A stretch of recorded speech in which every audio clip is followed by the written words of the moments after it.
За манайхын юу яцхан да амаараа арслан барыг хооронд нь алцуулсан шигээ тэрэн дийлнэ энэ дийлнэ гэсэн маягаар цэсбол алдаа сууж байна аа.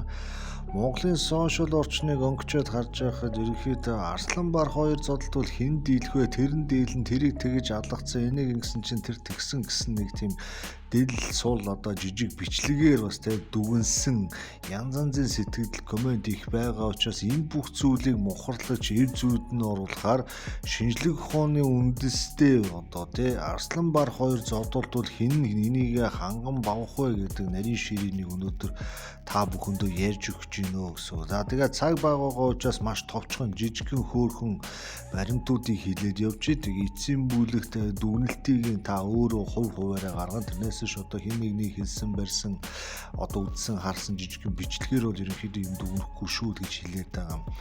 За юу яадгийг шүү. Арслан за бар энэ хоёр бол ерөнхийдөө хамгийн том муурны төрөлд ордог. За муур гэдэг амтан бол өөрөө мангар хөдөлгөөнтэй сэргэлэн цовоо цолгон жинхэнэ одоо тий ан авыг бол зөв айхтар хийдэг амтад гэдэг мэддэг. За нэгүүд энэ амтад чинь ийм том болоод ирэхээр бүр айхтар хор хөхөнд огролтой болоод ирнэ.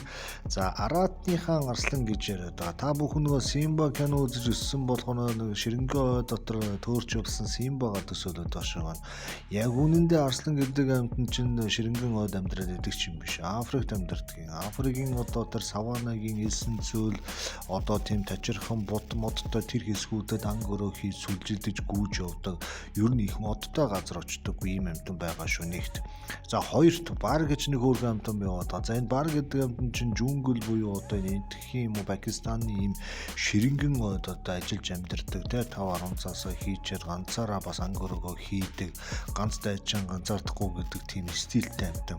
Арслан болохоор одоо олон буюу сүргээрээ та бүхэнд арслангуудын түүхүүдийг ингээд ярьж байхад ерөнхий ойлголт бол авчихсан баг. Тэгэхээр нуршаад яах вэ?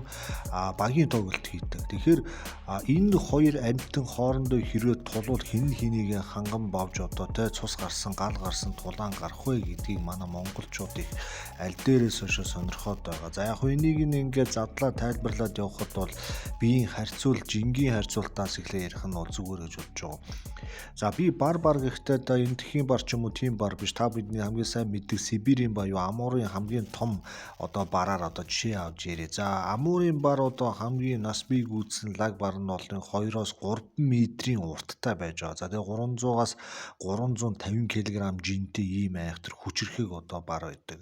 За миний яриад байгаа энэ арслан буюу одоо энэний өдөөс зодтолдох амтан маань за ойролцоогоор 250-аас 300 кг жинтэй. За урт нь бол 2-оос 2 м тавьтай ийм одоо арслан байгаа. За энэ хоёр бол ерөнхийдөө биеийн онцлог ойролцоо. Гэхдээ булчингийн массаараа бол бар 70% байдаг. Арслан болохоор 65% байдаг. Тэгэхээр энэ хоёрын хооронд 5% одоо булчингийн зөрөө гарна. Хурд хүч техникийн хувьд бол хоёулаа маш шалмаг. Тэр тусмаа богино зайд одоо тесрэлттэй одоо дайралт довтолгооны хийхийг бол үнэхээр чухалчилдаг амтан. Ямар нэгэн амтныг удаан хөөгөөд байх юм бол маш хурдан цуцдаг ийм амьтад байгаа. Тэгэхээр булчинтай амтан маань одоо хэр хурдан давхдаг вэ гэхээр жишээлбэл одоо арслан олзоо отож жоод шууд дөхөөд ирэхэд нь 70 км/цагийн хурдтайгаар бол довтолгооныг үлдэж чаддаг. Харин бар бол 65 км/цагийн хурдтай ширэнгэн дотроо бол довтолгоо үлддэг. Бар яагаад ширэнгэн дотор ингэж ганцаараа амьдрах дуртай байд юм бэ гэхээр ерөнхийдөө нь халахлах орчин болон дайсан лууга мэдэгдэхгүй дөхөжчод яг батараанд нь хийсэн дараа яг пуужин шиг харваад яг дээрээс нь дарж ундаг ийм айхтар амтан байгаа. За дарж унаад одоо зогсохгүй өөрийнхөө те одоо 10 см-ийн урттай одоо хутгах шиг ийм одоо хумсаараа тухайн амьтныг базаад тэгээд тэр хумс нь ингээд түгжигдэж одоо ингээд ордог байгаа. Тэгэхээр энэ бар гэдэг амьтан нэгэнд өөрийгөө тухайн амьтныхаа биетэй түгжсэн тохиолдолд наас цаашаа унах, босох одоо хөрвөөхөд бол ямар ч асуудал байхгүй алдна гэсэн ойлголт байхгүй. Яг ингэж байж явах үедээ өөрийнхөө одоо дөрвөн хурц одоо соёогоороо тухайн амьтныхаа ширлэг хүзүүн дээрээс бол нэвт одоо сүлбж идэг байгаа. За ингээд яг барьц алдлаа, барьцсан сэтэрлээ гэхэд яг гэхээр бар өөрийнхөө одоо маш хүчтэй ойролцоогоор 400 кг одоо хүчтэй цогтөг одоо хурц эртээ савраараа одоо тухайн амьтныг одоо тухайн алдтнаар алгадаж унгадаг. За ингээ алгадаад амьд үлдсэн одоо амьтад яадаг вэ гэхээр нэг бол цус нөштөөгөө холилдоод хамаг юм ингээ сэтэрсэн, сэмэрсэн дээрээс нь одоо тийм паник байдалд орсон байж байгаа. Тэгэхээр бартай зодолт нь баран зодуулаад барны ганц хоёр цохилтыг гаргана, оруулна гэдэг бол ерөнхийдөө маш хэцүү. За мэдээж бар бол довтолгоо үйлдэхдээ өөрөө барах хандлагаа л дайрна. Тэрнээс ш одоо баавгаа байна, тийм байна, тэрнлүү дайрнасаа харсан юм болгон лугаа дайрахгүй. Өөрийнх нь одоо нас хүч бүх юма тооцоод өөрт таалагдах таарах ангаад шууд маш болгоомжтой гэдэж очиж байгаа судалсны үндсэн дээр бол довтолдог байгаа шүү. Тэгэхээр энэ хүмүүс амуурын барыг одоо маш том баавгаануудтай зодтолдуулж яриад тах шиг байна.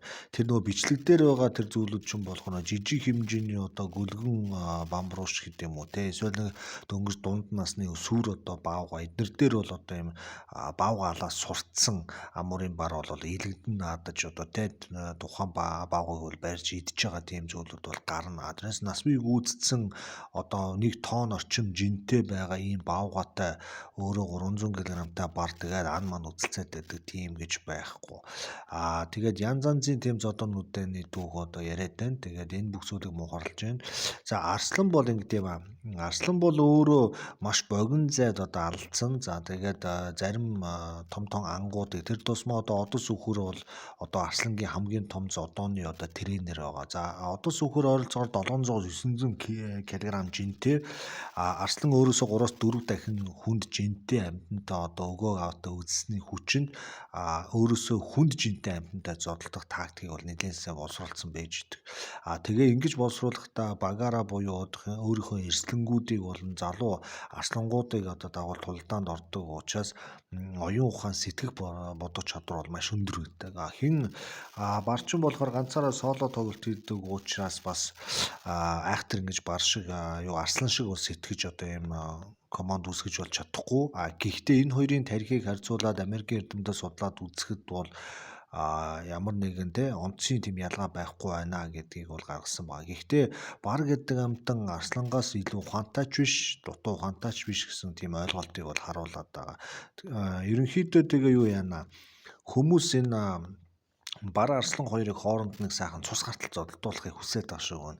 Байгаль дээр амьдрал дээр одоо бар арслан хоёр хоорондоо бие биенийх нь нутаг дэвсгэр дээгүүр дамжин өнгөрөх тиймэрхүү тохиолдол бол ерөөсөө байхгүй. Нэг нь одоо саванад амьдардаг, нэг нь л одоо эндхэг тийшээ одоо амьдардаг учраас энэ хоёр өнөөдөр одоо хиллэж уулзах тийм одоо ямар ч боломж байхгүй. Яг уу энэ тентгийн зоо паркуудад ингээд ганц нэг арслан бар авчраа тавьчаад хооронд нь зодтолдуулсан гэж яриа. Тийм гэж баг ховор. Ягаад тэгэхээр тэр амьтад чинь өөрөө одоо тухайн зоо паркийнхаа гол мөнгө олж байгаа хэрэгсэл учраас ийм эрсдэлтэй тоглоомоор тэр хоёрын хооронд нь зодтолдуулаад хараад дур ханж идэг тийм хүн гэж ерөөсөө байхгүй байгаа.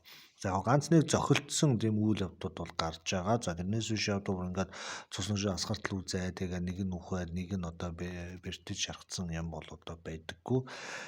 За тэгээ юу яана ихэнх хүмүүс асуугаад байдаг арслан барыг барих уу бар арслан барих уу гэдээ бүр ингээд янз янзын ингээд өөрсдийнхөө төсөөлөлтэй эндээс сонсон зүйлүүдээр ярьж байгаа. Тэгээд яг уу тэр хурд хүч энэ төр нь бол хоёулаа ойролцоо байгаа учраас хинийга хин илүү гэж хэлгээд бол хэцүү. Гэхдээ яг уу тухайн үеийнхэн туршлага цаг агаар бүх зүйлүүдээс болоод хинч ялж болно. Тэгэхээр арсланг бас басаад хэрэггүй, барыг бас басаад хэрэггүй гэдгийг та бүхэн ойлгох хэрэгтэй. Тэгээ хоёулаа томхон муурны төрлийн амьтад учраас одоо ямар нэгэн тулаан алаан хядаан хийхдээ уян налархай шин чанарыг бол маш сайн үзүүлж чаддаг. Тэр тусмаа бар бол арслангаас илүү уян зөөлөн налархайд гэсэн мөртлөө хүчтэй амьтан учраас тулааны үеэр янз янзын тийм давуу байдлыг бол үзүүлэх гэж оролдоно. Гэхдээ арслан өөрийнхөө сул талыг өөрийнхөө давуу тал буюу богино зайны хит хүчтэй дэсрэлтээрээ нөхөж одоо бартай ин зэрэгцэж болоод өгөө аваатай бол туншилцдаг байгаа. За мэдээж барны одоо хазалтыг тооцоод үзэх юм бол 600 арслангийнх болохоор 450-аас 500 гэж байна. Эд энэ хоёр цусаа үзээд үзэлцээд алдж байгаа тохиолдолд хин ашигтай зуулт аваагүй байгаа үед иймэрхүү одоо тэ янз янзын тийм жижиг зуугийн ч юм уу ялгаа бол гарахгүй. Мэдээж байгаль дээр энэ хоёр амьтан бие биентэйгээ харангуйтаа шууд нэрээ зодтолтой байхгүй. Өөрсдөө тэ өөрсдийнхөө зайд оруулаад шинжээд үнэлээ судлаад ерөнхийдөө айл болохоор зодон зохион хийхгүйгээр одоо салах тийм магадлал 90% манайхан одоо барьж авч тооронд нь хийж дундуур нь одоо тэ хор гутгаж зодтолтуулвал ямар ч байсан энэ хоёр амьтан өгөө аваатаа үзэлцэн.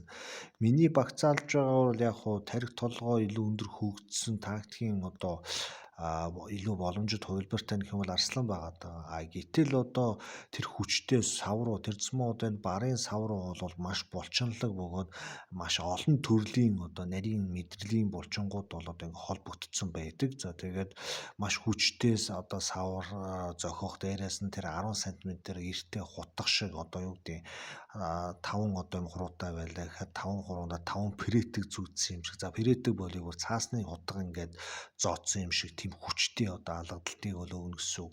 Тэгэхээр ерөөсө цохоод хүчтэй дөргөлд орж явах хооронд одоо тэр 5 цаасны хутга шиг хутга нь бэрүүн одоо ингээд гүн шигдэж байна гэсэн үг байгаа.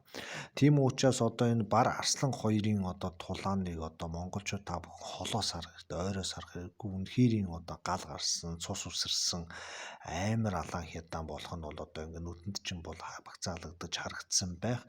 За тэгээ өнөөдрийн энэ оруулж байгаа баримтуудаас эргээд базаад өгнөхэд бол миний хувьд бол яг Арслан дийлэн, бар дийлэн гэж бол хэлж чадахгүй. Тэгэхээр яг тухайн үеийнхэн цаг агаар нөхцөл байдалтай хаана учирсан яас хийсэн бүх зүйлээс шалтгаалаад хин хин нь одоо дийлж магадгүй тийм вариант үүснэ гэсэн үг бай. Тэгэхээр одоо та бүхэн бар дийлэн, Арслан дийлэн гэж энэ төр хоорондоо бооцоо тавьж бас ингэ хэрэггүй ямар ч байсан өгөө аваатай их энэ тэнцүүхэн хоёр айхтар амтан байдгийн байна гэдгийг одоо ингэ мэдээд авлаа.